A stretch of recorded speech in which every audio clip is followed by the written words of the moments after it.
سمعت أن مجموعة من أعضاء مجلس الشيوخ قرابة 27 منهم قد وجهوا رسالة خاصة إلى وزير الخارجية بلينكين يعربون فيها عن انزعاجهم بشأن عدم انضمام الجزائر إلى العقوبات ضد روسيا، واقترحوا في الرسالة بهذا الصدد أن تتم معاقبة الجزائر تحت قانون كاتسا الذي يعنى بمواجهة خصوم الولايات المتحدة عن طريق العقوبات.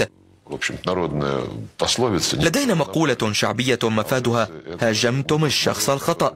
الجزائريون ليسوا ذلك الشعب الذي يمكن أن يملي عليه أحد بهذا الشكل، ولا يمكن أن ينتظر من الجزائريين أن يمتثلوا وينفذوا بإشارة يد من وراء المحيط توجيهات تتناقض بشكل مباشر مع مصالحهم الوطنية.